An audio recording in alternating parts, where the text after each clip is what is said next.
Muito bem, boa noite a todos e todas. Nós estamos dando início ao nosso evento de literatura e sociedade, no contexto das guerras, revoltas e revoluções. Esse evento é um evento que a gente. Salve, Perla! Que bom ter você aqui novamente. Perla é participante ativa, no ano passado participou ativamente das nossas atividades. Perla é do italiano. O Lucas escreveu aqui: sou estudante de pós-graduação em filosofia da UERJ. Que legal. Foco na filosofia da linguagem de Johann Gottfried Herder. Muito bom, seja bem-vindo. Nós temos um estudante no curso de alemão que está terminando o doutorado agora também em romantismo, idealismo alemão, mais especificamente. Meu colega queridíssimo, o professor Danilo Serpa, está aqui com a gente também. Seja bem-vindo, meu amigo. Que bom, que honra ter você aqui com a gente hoje, Danilo. Me alegra imensamente. Nós, como havíamos falado, nós temos essa atividade. É uma atividade que acontece com regularidade a cada 2 semanas, em princípio, às vezes a cada 3 semanas. Nós, lamentavelmente, tivemos que interromper. A UERJ foi paralisada, nós paralisamos por conta da greve, e aí agora a gente volta com carga total, com interesse renovado, e eu me alegro muito, especialmente porque há pessoas aqui que já participavam antes. Da lista de inscritos, é uma lista muito maior, tem pessoas que participaram no ano passado, então a gente retoma hoje. Para quem está começando, e chega aqui pela primeira vez, deixa eu explicar assim o contexto, como funciona o nosso evento. Esse evento é um evento que, como eu falei, acontece a cada 2 ou 3 semanas e sempre online, remotamente. Esse evento é um evento que está no contexto situado no meu projeto de extensão. Como eu falei, o título é Literatura e Sociedade, no contexto das guerras, revoltas e revoluções, né? Alemanha, literatura alemã no contexto de suas guerras, revoltas e revoluções. Basicamente, o que o nosso projeto procura fazer, o título já diz, né? Literatura e sociedade. Nós temos como inspiração para esse teórica, conceitual, teóricos da literatura brasileiros, por exemplo, Antônio Cândido, que tem um livro magnífico com esse título, Literatura e Sociedade, mas também outros teóricos, como Friedrich Jameson, ou também Georg Lukács, para não citar muitos outros teóricos, mas a gente caminha na direção em que a gente procura encontrar com naturalidade correspondências entre a literatura e a sociedade. A gente entende que a literatura é também um ato político, a literatura reverbera na vida e na sociedade, ela é tanto reflexo, ela é determinada e determina a vida social. Pois é, e nós, obviamente, nos ocupamos de literatura de língua alemã. Eu sou Levi Bastos, como meu colega querido professor Danilo Serpa, sou professor adjunto do curso de alemão, Instituto de Letras da UERJ, do curso de alemão da UERJ. Eu sou formado também em teologia, além da minha formação no campo da literatura, e literatura alemã. Bem, hoje nós vamos seguindo um modelo que a gente sempre se orienta por ele. Nossos encontros duram aproximadamente 60 minutos. Às vezes prorroga um pouco mais, mas a gente não procura fazer basicamente uma exposição de 30, 35 minutos. Segue-se a isso uma conversa, uma discussão, que é sempre muito bem-vinda. Participação de vocês, com perguntas, com considerações, com falas, isso é sempre muito bem-vindo. Hoje a gente vai falar sobre literatura e sociedade, mais especificamente a gente vai falar de literatura alemã, a literatura barroca, literatura barroca alemã, mais especificamente o Martin Optis. A gente vai falar sobre Martin Optis, mas sempre procurando falar de questões assim mais contextuais, mas também indo e lendo textos de literatura de língua alemã.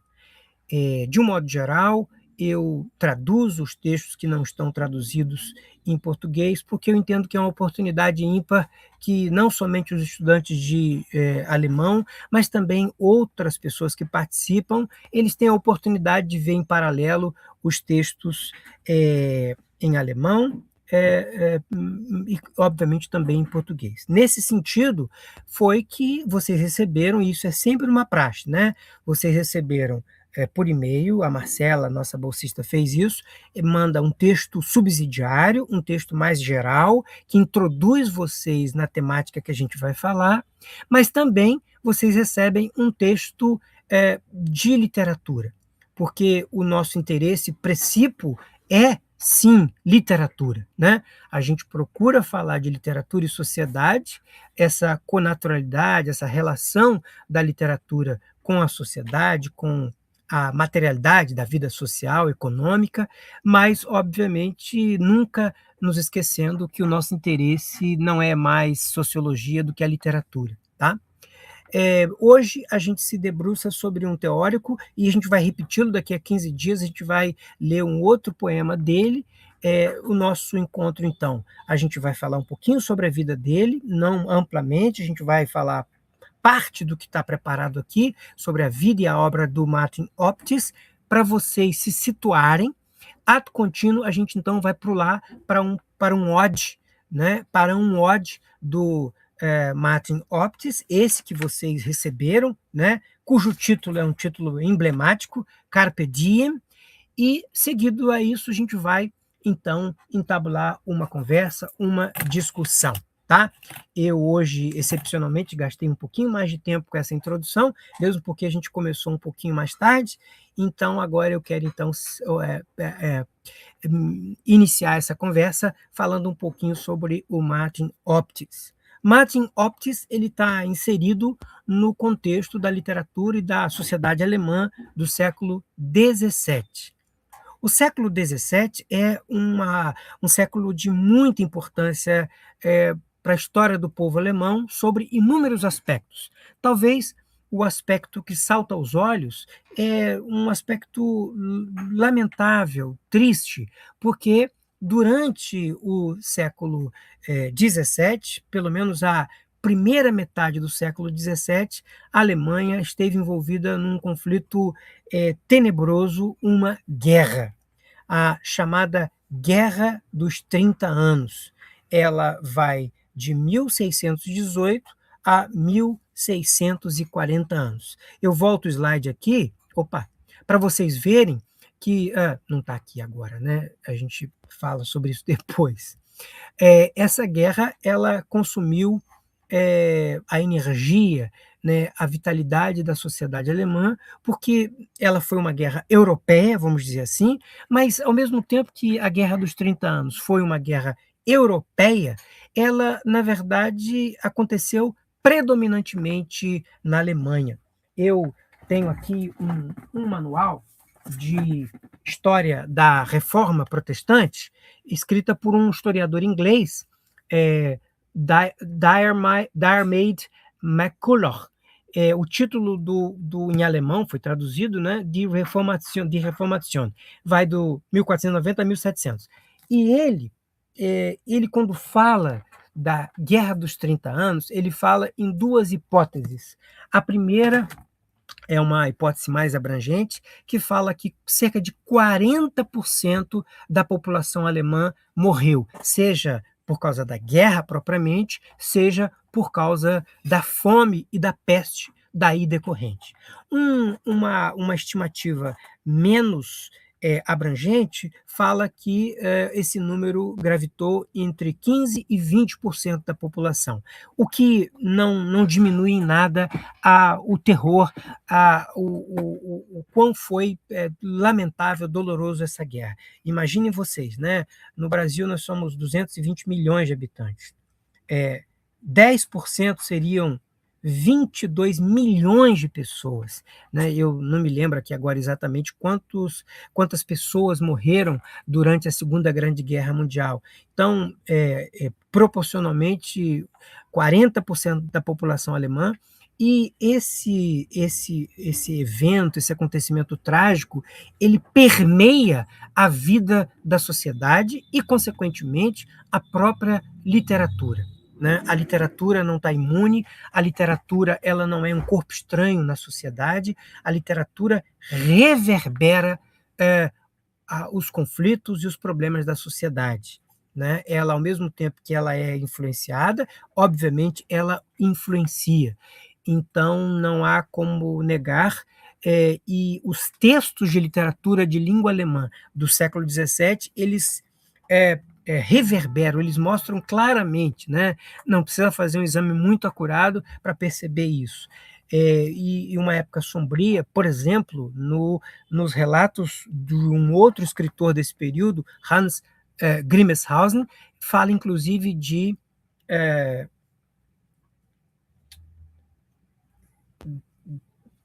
antropofagia, por exemplo, né? A fome graçava, mas também havia casos, mesmo que isolados, mas havia casos, registro de antropofagia. As pessoas, por não ter o que comer, né? Então eu estou entendendo que pessoas mortas, vamos dizer assim, né? A Alemanha do século XVII é um pouquinho diferente da Alemanha unificada que nós temos hoje.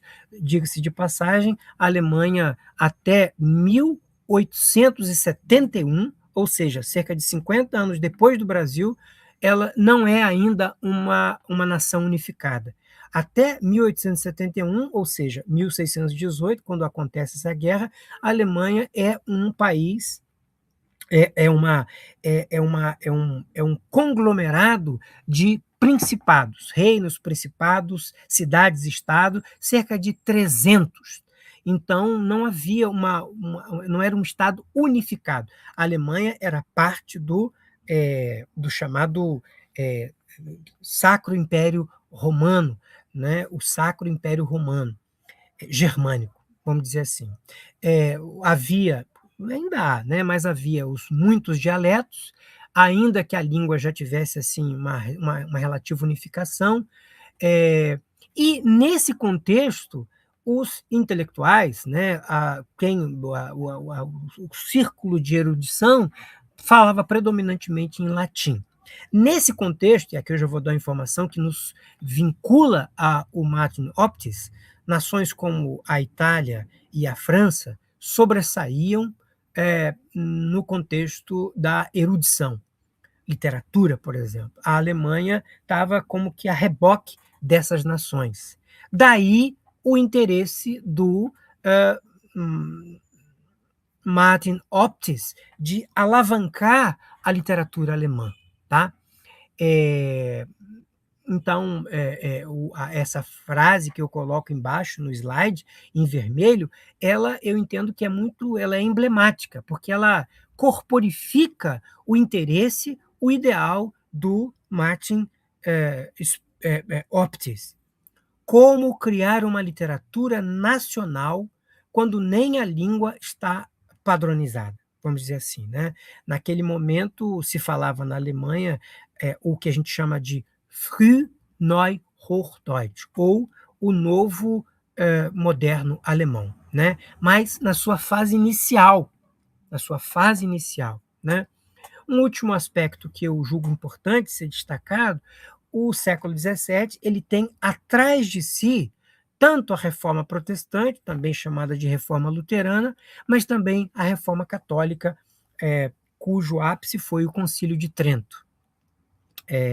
Há quem diga, inclusive, que a Guerra dos 30 anos é uma guerra de caráter religioso. Eu não estou totalmente convencido disso, né? Eu não entendo que a Guerra dos 30 anos seja um evento monocausal, ainda que o fator que desencadeou a Guerra dos 30 anos, sim, foi um fator religioso, né? O imperador era católico, um católico fervoroso, inspirado, quase que contaminado por um ideal de retomada das terras e das conquistas perdidas pela reforma. Ele estava imbuído de um espírito contra-reformador. E então, na Boêmia, que até então era a capital do Império, do Sacro Império Romano, da nação alemã, é nomeado um rei católico, e a Boêmia era predominante protestante. Então, esse rei, ele é defenestrado, né? Essa é a expressão, né? Em alemão fala-se Fenstersturz, ele é jogado da janela. Então, o Papa reage com brutalidade e aí desencadeia a guerra em 1618, e paulatinamente vão entrando nações nessa guerra, seja da Europa Oriental, como por exemplo a Croácia, mas também da Europa Ocidental. A própria França entra na guerra, Richelieu. Um fato curioso, inusitado, que pouca gente sabe: o próprio René Descartes foi soldado nessa guerra também. René Descartes, né? Então, essa guerra acabou se expandindo, ela envolveu outras nações, como a Espanha, como a França, a Suécia, como um reino protestante, entrou na guerra, a Dinamarca também. Pois bem, eu acho que essas informações são informações contextuais, eu reputo como muito importantes, especialmente porque nosso interesse é falar sobre eh, literatura e sociedade, né?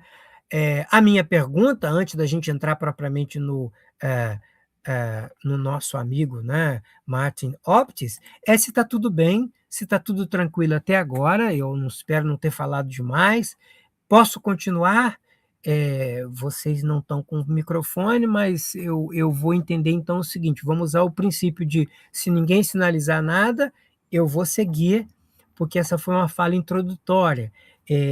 Com ela, eu quis criar assim as condições, né? O que em alemão a gente chama de Rahmenbedingungen, né? A constelação econômica, política e social, é, que desemboca na obra do Martin Optis.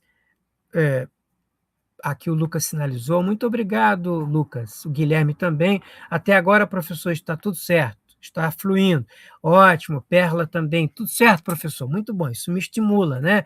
Gostei da terminologia que o Guilherme usou aí, fluindo, né? Isso é legal. Gostei mesmo. Muito bom. Muito obrigado.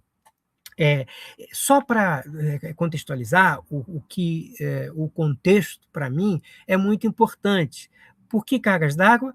Porque na base daquilo que eu pesquiso, ou que é a minha área de interesse no meu trabalho acadêmico, é conectar a literatura à sociedade. Eu, como falei no começo, não entendo que a literatura ela seja ou possa ser bem compreendida, vista sobre como se fosse um corpo estranho na sociedade.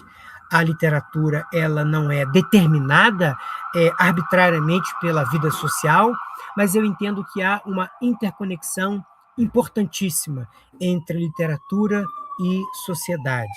A literatura, ela sim reverbera a vida social, mas ao mesmo tempo, né, ela, se por um lado ela é influenciada, ela também retorna e influencia, tá? É, Pois bem, então a gente vai continuar caminhando com o nosso slide. É, eu quero então agora falar um pouco mais, ou propriamente, sobre o Martin Optis, mas não vou me deter nisso, que a gente, né, como eu falei, no próximo encontro, daqui a 15 dias, a gente volta, continua falando dele, mas no próximo encontro a gente também vai falar de um outro poema, de outra peça literária dele. Quem foi Martin Optis? Tá? O texto que vocês puderam ter acesso, que eu expressivamente peço que vocês leiam, se não tiveram oportunidade, ou releiam. É um texto de um colega nosso, né, o professor Túlio Romão, da Universidade Federal do Ceará, também da área de alemão. Martin Optis, se vocês observam com cuidado, ele viveu os primeiros 39 anos, desculpa, os primeiros 20 anos da guerra dos 30 anos. Então, ele faleceu, a guerra ainda estava acontecendo, né, e a gente observa que uma morte muito, né, ele morreu muito jovem, o que era também usual, né, a estimativa de vida na Alemanha nesse período era de 45, 50 anos. Havia, obviamente, quem vivesse mais, Lutero viveu mais do que isso, mas de um modo geral as pessoas viviam menos e a qualidade de vida era muito restrita. Martin Optis é, vamos dizer assim, um intelectual, um erudito no melhor sentido da palavra. Tem uma formação, né, clássica, ele estudou filosofia e direito em Heidelberg e depois na Holanda, em Leiden. São duas universidades, né, com uma tradição antiga já. A Universidade de Heidelberg é uma das mais antigas universidades da Alemanha. Se não me equivoco, professor Danilo, fica totalmente à vontade, meu amigão, para fazer considerações, me jogar luz aqui onde eu deixo sombras mal resolvidas, por favor. Mas até onde eu sei, se eu estou equivocado, Danilo, me ajuda.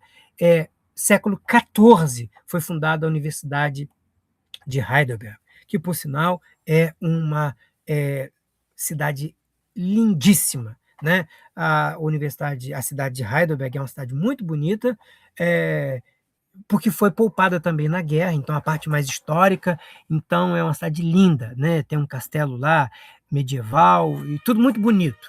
Eu como fui estudante nos anos 1990 na Alemanha, eu visitei essa universidade inúmeras vezes. Inclusive, aqui eu queria partilhar uma coisa aqui para vocês. Eu tive a oportunidade, tive o privilégio, que poucos têm, porque foi uma coisa inusitada. Eu ouvi uma palestra na Universidade de Heidelberg do Boschensky, um filósofo. Ele estava com 100 anos. Ele deu uma palestra na Universidade de Heidelberg. À época eu não tinha muita noção do que era a importância do Boschensky, e eu fui lá a convite de um amigo, mas que seja, vamos voltar aqui para a nossa história, né? O Martin Optis, ele estudou nessas duas universidades e acumulou inúmeras funções, né? A gente observar, ele era, além de poeta, né, era tradutor, diplomata e também historiador.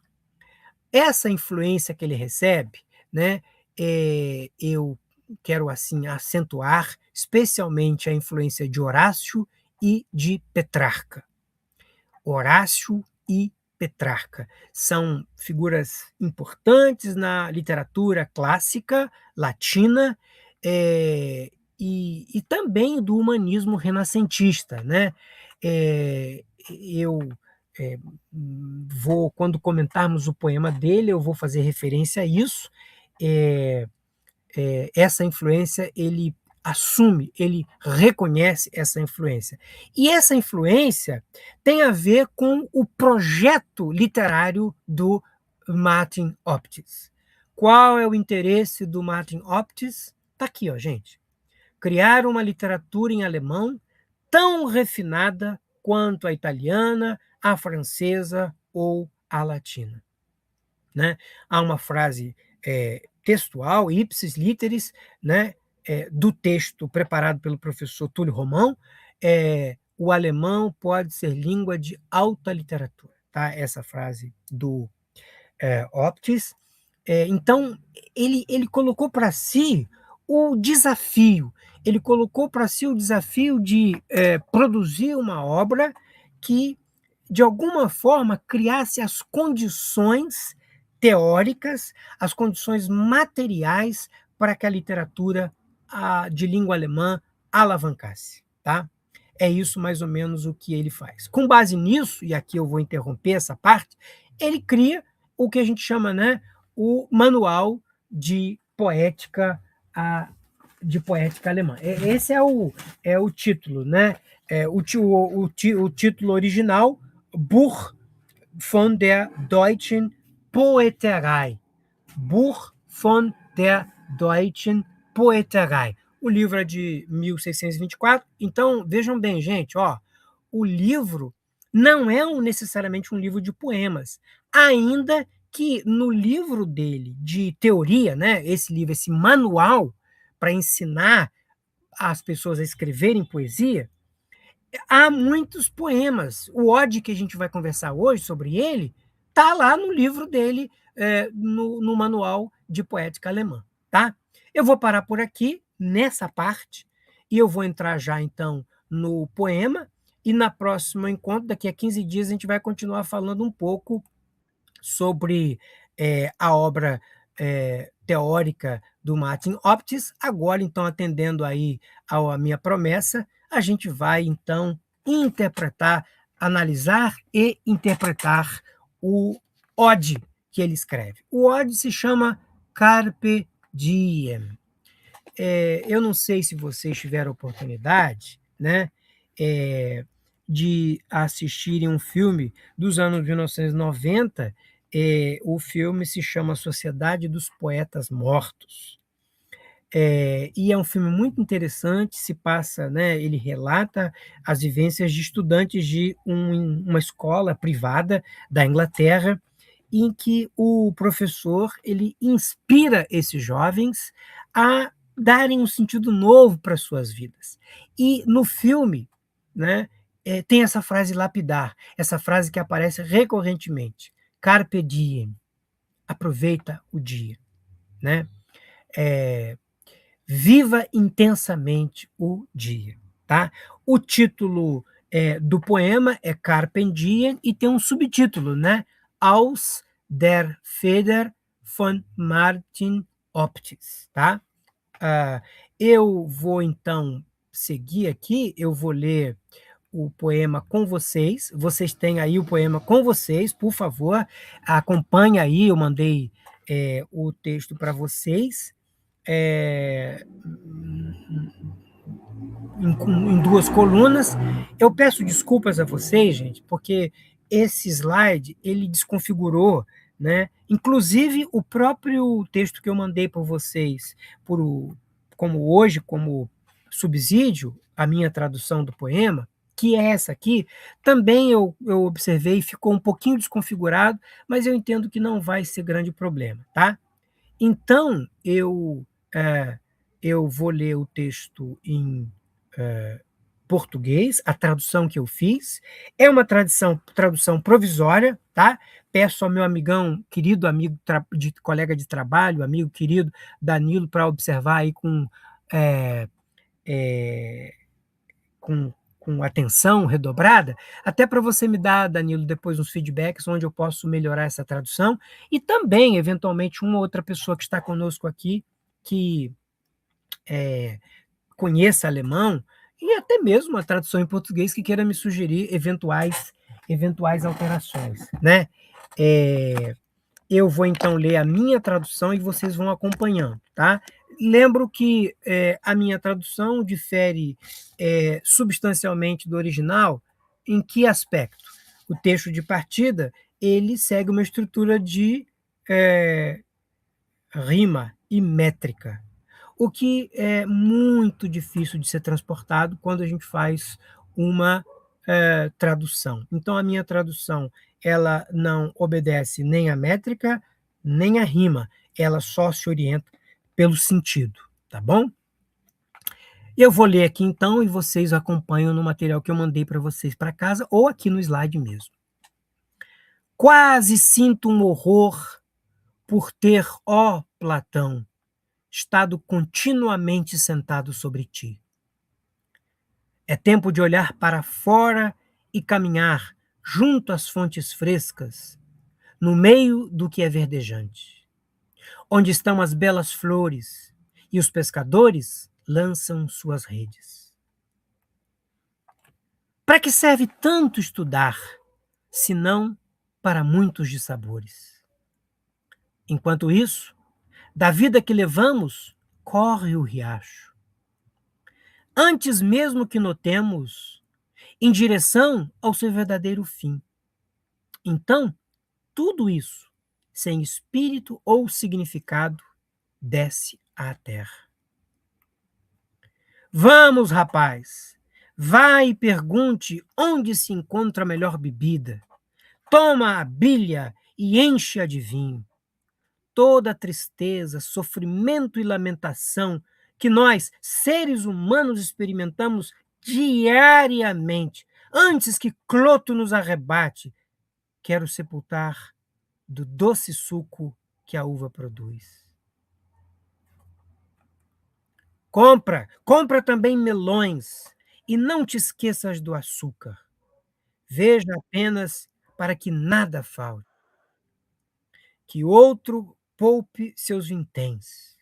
Aquele que, junto ao seu ouro e seus tesouros, costuma atormentar-se como um insensato e nunca vai satisfeito para a cama. Eu, enquanto posso, quero regalar-me. Por favor, meus queridos irmãos, à música e ao copo de vinho. Nada convém melhor, assim penso, do que uma bebida e boa música. Que eu não deixe muito por herança. Ora, tenho vinho nobre. Quero alegrar-me com os outros, ainda que tenha de morrer sozinho. Muito bem, está aqui então, lemos aí o poema, espero ter lido, né, Danilo, com a fleuma necessária, né? Brincadeira, tá, gente? Mas esse poema é um poema fascinante e é, é, ele é, na verdade, né, para usar uma linguagem dos concretistas, né, brasileiros, a forma já é o conteúdo, né? Então a gente percebe que o texto ele está subsumido no título, ou melhor, o título consegue subsumir o que vem. Então, quanto à forma, deixa eu então fazer algumas considerações, né, mais gerais. Vocês têm aí em mãos, né, a estrutura de rima segue sempre uma estrutura padrão em todas as estrofes, em todas as 5 estrofes. Esse ode segue uma estrutura sempre cadenciada, né? A, B, B, A, C, D, D, C. A, B, B, A, C, D, D, C. Como? Ó, vem aqui, vocês vão ver, né? Ó, quer ver? Eu vou usar um como padrão.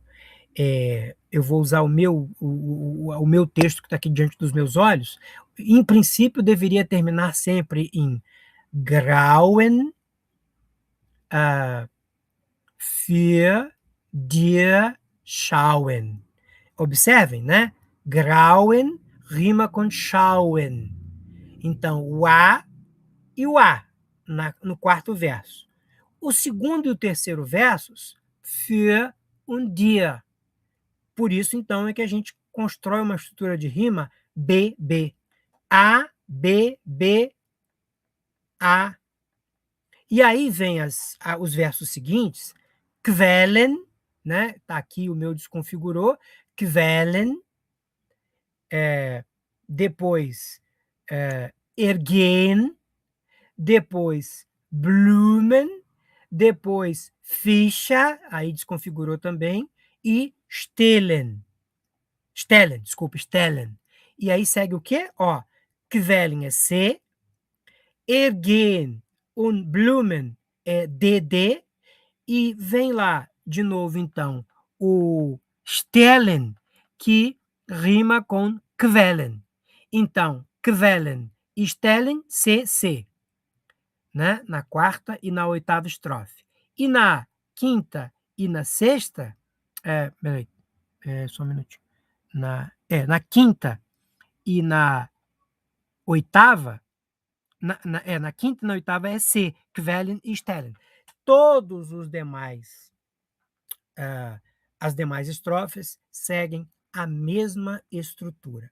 E aqui fica fácil de entender, né, o projeto do Martin Optis, né? O interesse dele era criar um tipo de literatura que fosse a um só tempo sinal de regularidade, ordem e harmonia.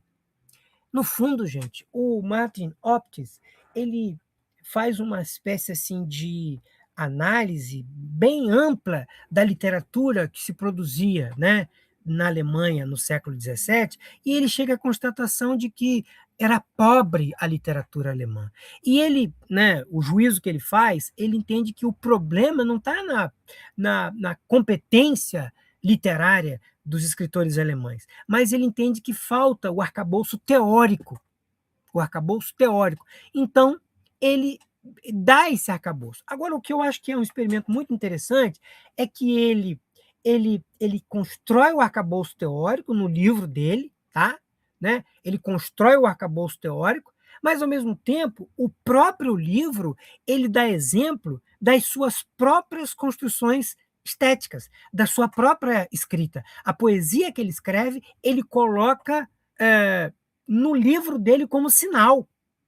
Esse poema que a gente está vendo aqui agora, esse Ode, está lá no livro dele, Buch von der deutschen Poeterei. Tá? Vamos continuar aqui então. Né? A estrutura, né, do poema, né, e não há consenso absoluto, né, mas a gente vai bater martelo aí 1624, que é a data da publicação do texto, né? Ele surge como um exemplo de poesia ideal, um exemplo ideal de poesia alemã. Né? Eu destaquei o em vermelho, ele reúne que tradições? A filosofia clássica platônica, o humanismo renascentista e o motivo fulcral do barroco alemão, que é Carpe Diem. Aproveite a vida. Aqui eu queria fazer um destaque que eu reputo como muito importante. E aí eu volto àquilo que orientava, né, o sistema que eu procuro trabalhar. Eu havia dito no começo que eu entendo que a literatura não é determinada pela sociedade, mas, em alguma medida, a literatura, sim, reverbera a materialidade da vida social. Questões econômicas, questões políticas, os conflitos da sociedade, eles aparecem na literatura, na arte, de um modo geral, não somente, mas eu diria, né, na arte, e a literatura, como parte da arte, ela espelha, ela revela isso. E não se pode desconsiderar, por exemplo, a guerra. E a guerra é muito importante quando a gente fala de barroco alemão, porque a guerra lembrou as pessoas daquilo que a gente pode chamar de fugacidade da vida. Fugacidade. A vida é fugaz, né? A vida é, para dizer, né, para usar um poema, o título de um poema de Andreas Gryphius, um outro poeta barroco alemão. O Andreas Gryphius, ele tem um poema chamado Alles ist Eitelkeit. Eitelkeit é vaidade, tudo é vaidade. Ou seja, a vida é fugaz, a vida é como um sopro. E se a vida é fugaz, então a gente tem que Carpe Diem, aproveitar, viver com intensidade cada momento da vida. E aí, então, eu, né, peço a vocês para terem em mente o poema, né, novamente. Né? Vou aqui voltar para o poema.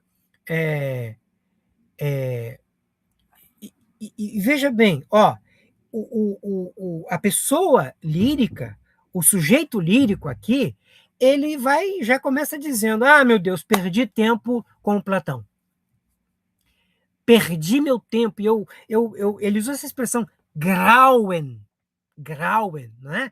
Ich empfinde fast ein Grauen, dass ich Plato 4 bin gesessen über dir. Né? Então, ele começa dizendo: olha, eu estou chocado comigo mesmo, eu me sinto mal de ter consumido a minha energia, né? Tempo precioso da minha vida com o quê? Estudando o platonismo. Né?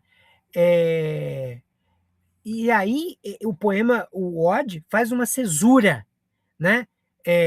Faz uma cesura, na quarto verso ele já vai dizendo, ó, es ist Zeit hinauszuschauen. em vez de ocupar o meu tempo estudando, né, Platão, eu agora o certo é então o quê? Olhar, olhar para fora, para a natureza, tá?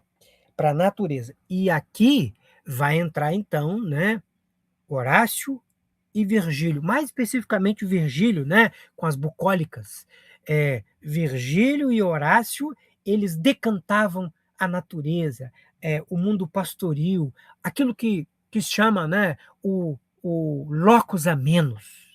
O locus amenus. Meu colega, amigo querido Danilo, professor Danilo Serpa, ele ensina na universidade romantismo alemão, então eu não vou entrar muito aqui não, para não falar bobagem, né? Mas o romantismo alemão, ele retoma essa, esse encantamento com a natureza, né? Esse encantamento com a natureza. O ser humano do romantismo, ele se sente unificado, unido, não somente com a divindade, mas também com a natureza. E aqui o poema, ele faz essa cesura, né? Ó, meu Deus, perdi meu tempo lendo Platão, agora eu vou fazer o que vale a pena, o que é realmente necessário.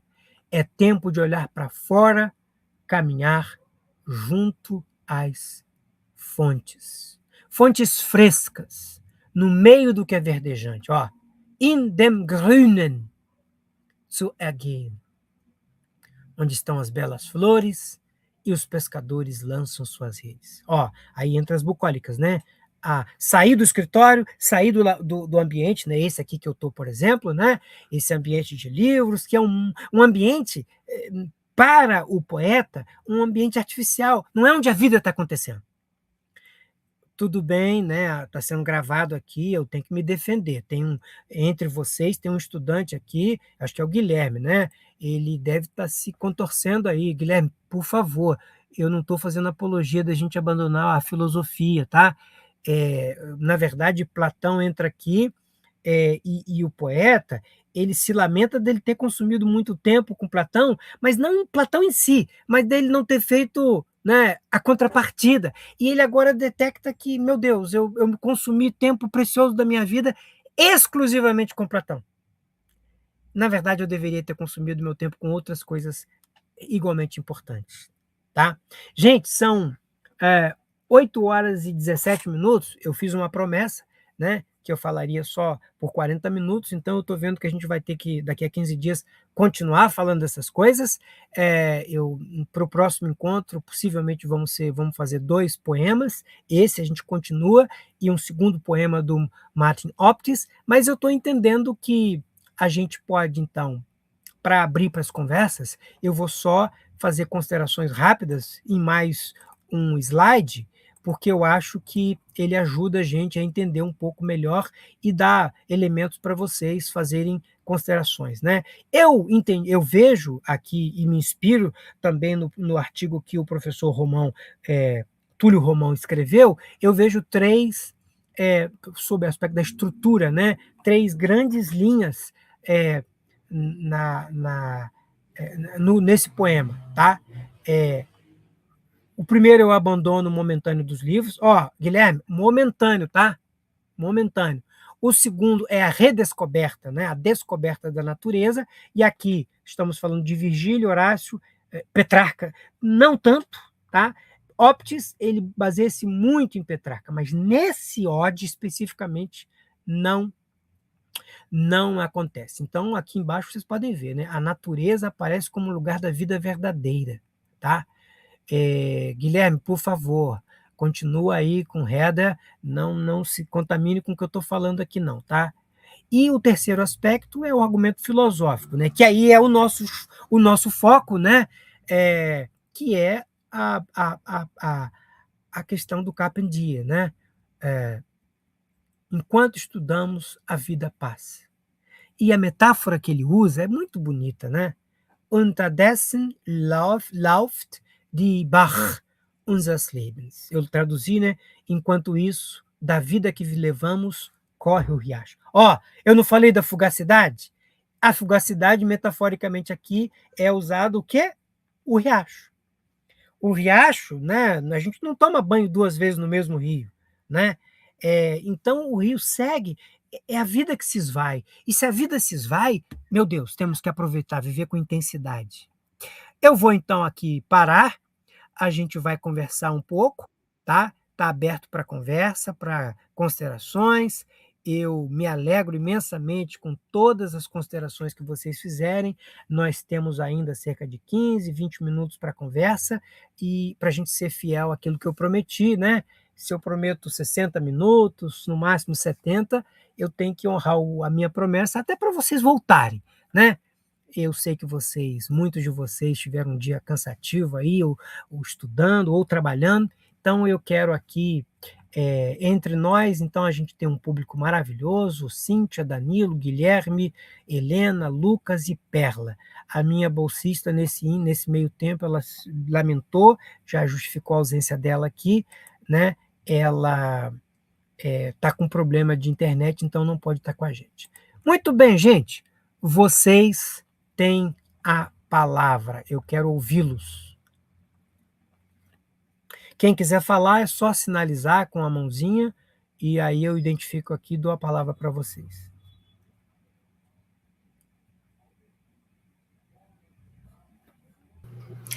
Professor, eu fiquei só com uma dúvida. É Perla, boa noite, tudo Oi, bem? Perla, salve, seja bem-vinda. Esse poema foi escrito durante a Guerra dos 30 Anos? É porque. Sim, Tá, 1624, a guerra estava rolando. tá. Já há 6 anos, vamos dizer assim.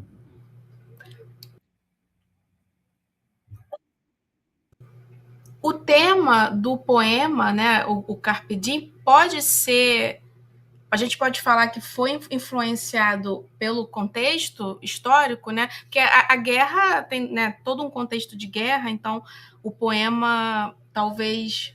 Não sei, o senhor sabe que eu sou do Uhum. italiano, não sou do alemão. Mas num momento tão trágico, né, fazer apologia à vida, né, aproveite a vida enquanto há vida, né, não sei se Perfeitamente, cabe Perla. essa Eu não interpretação. poderia dizer nada mais além do que você já falou, porque eu assino embaixo, eu concordo contigo, gênero, número e caso.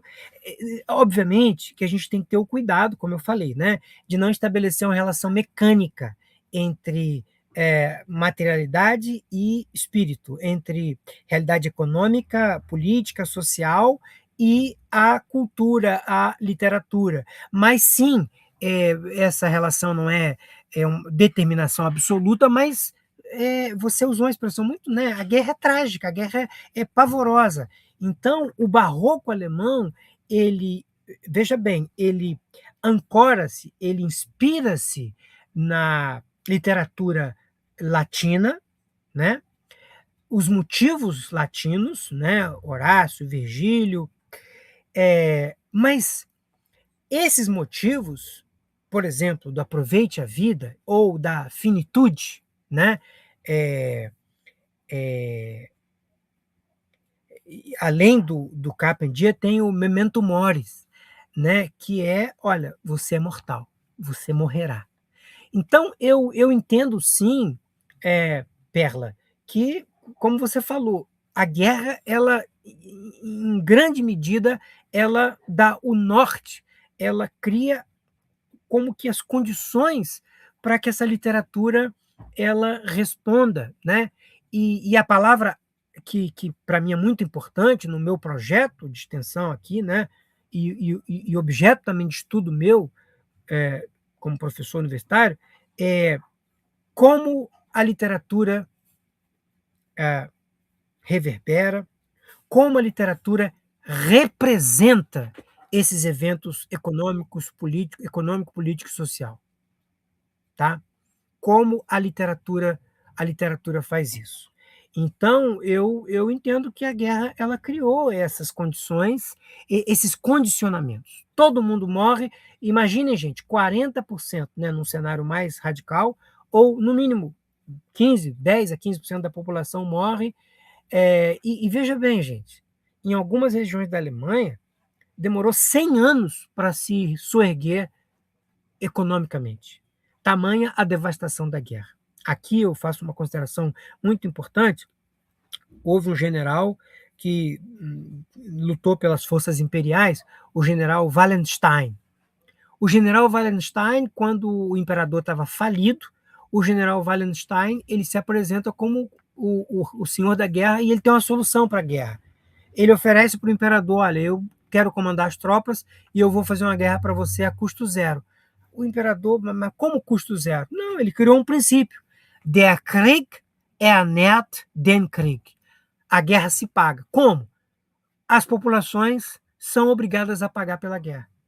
Então, onde as tropas estacionavam e ficavam 2, 3, 4 semanas estacionadas, quando eles iam embora, era um total. Quando as tropas iam embora, era devastação total.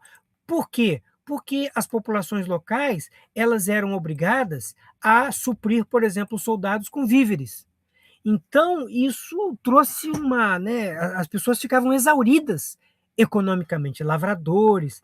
Então, a fome graçava na população civil. Então, sim, a guerra ela criou essas condições, esse condicionamento, e a literatura reverbera, não mecanicamente, tá? Mas ela reverbera. A literatura, quando representa a realidade, ela, de alguma forma, ela deixa, né? Quase que um exercício mimético, né? A mímese, a gente fala disso, né? A mímese é isso, é você imitar a realidade, é você representar a realidade.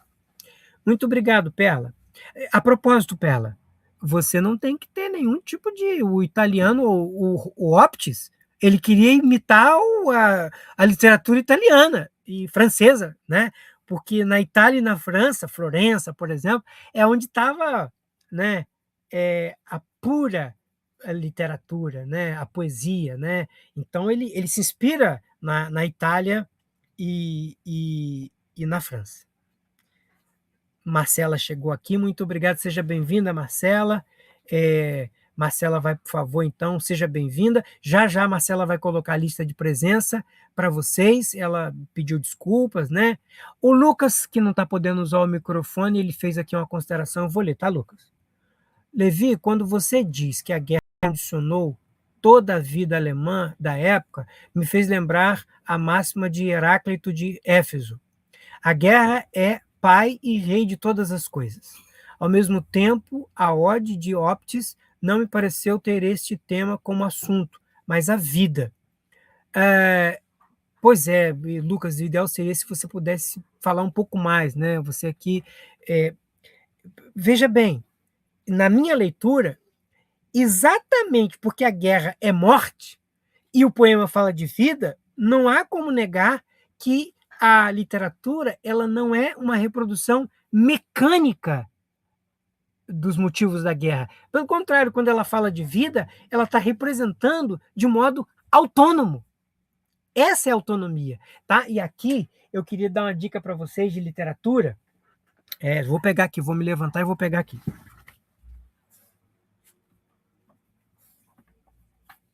Há um teórico de literatura que me inspira muito, né? Mas não é só teórico, ele escreve sobre política, sobre economia, sobre inúmeros assuntos.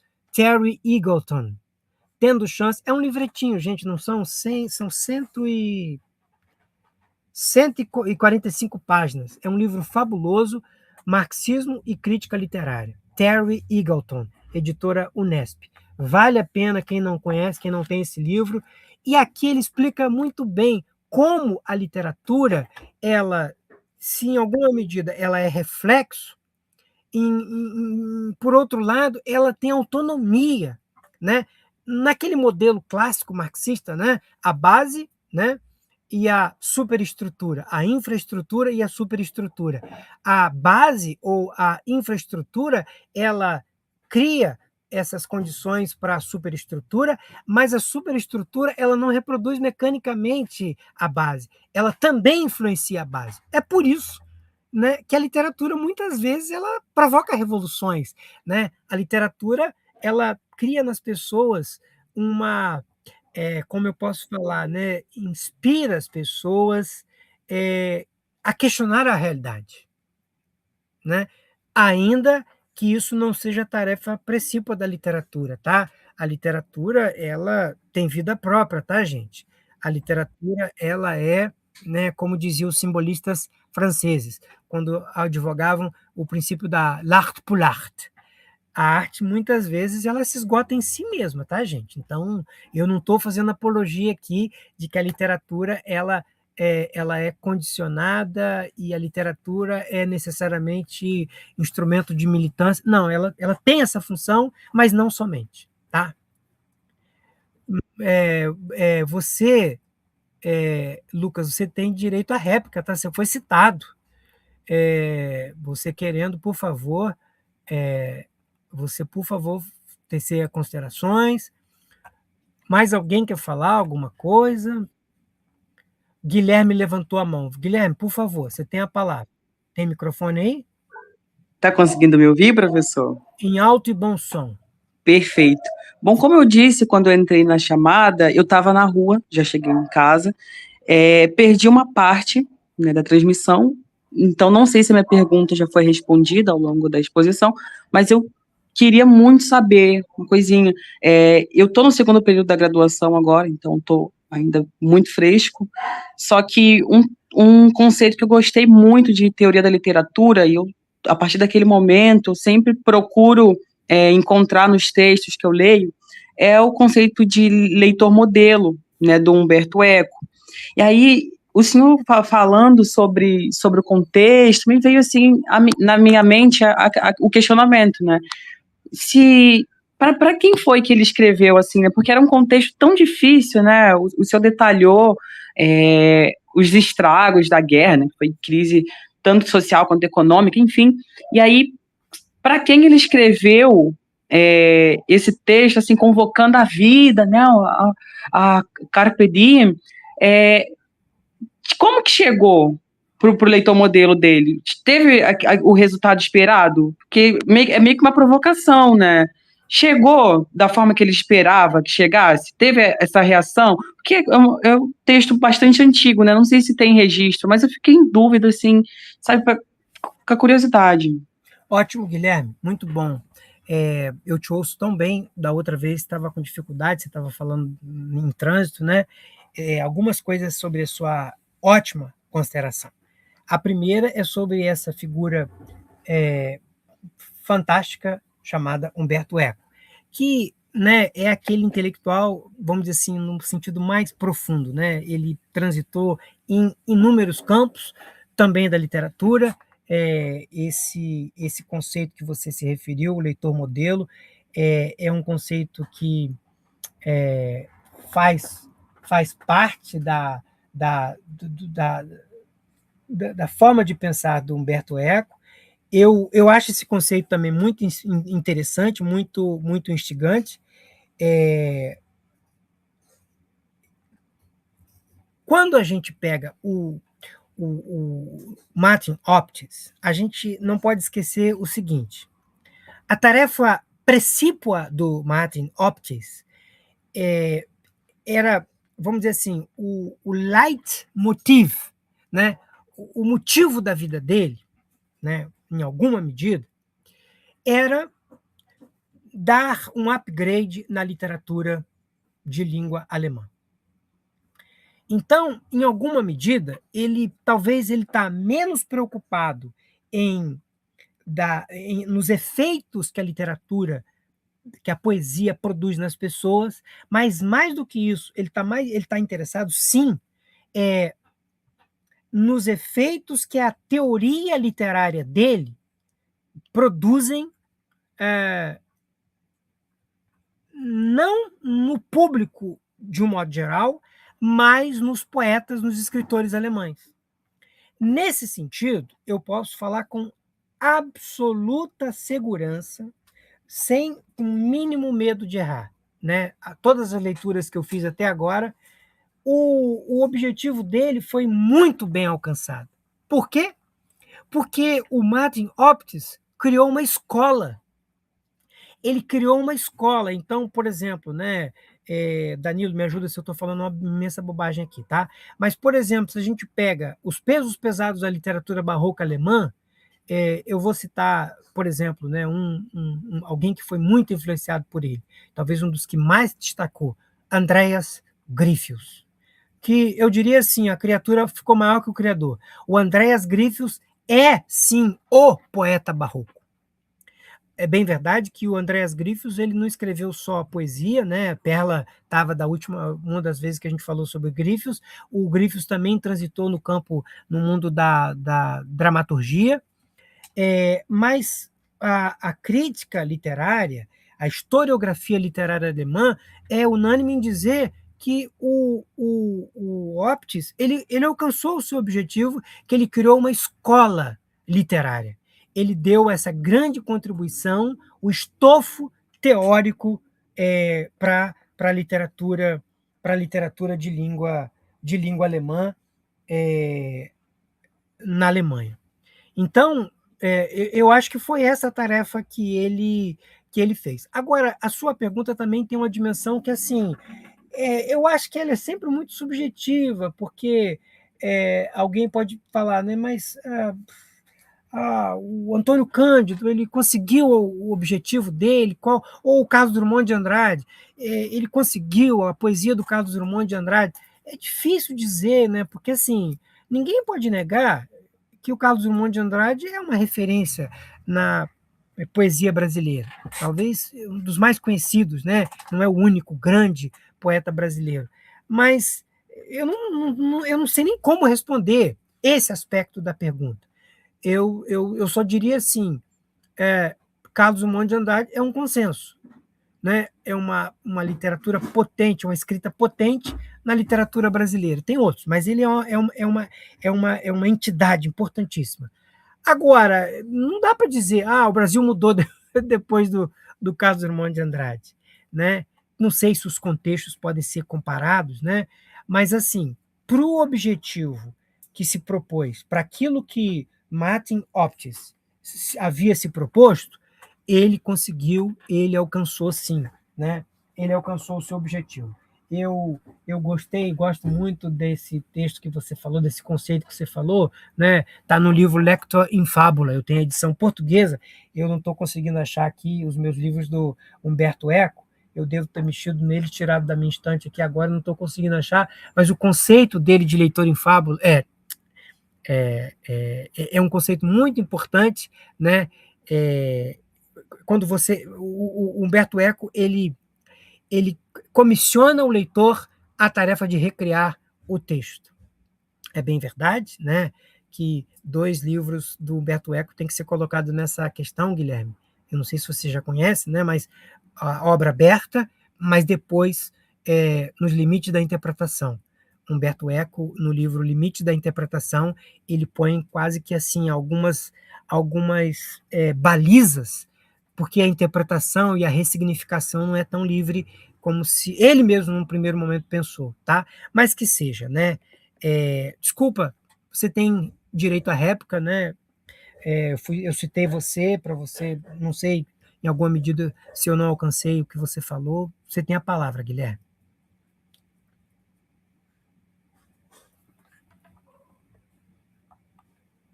Não, professor, eu agradeço pela resposta.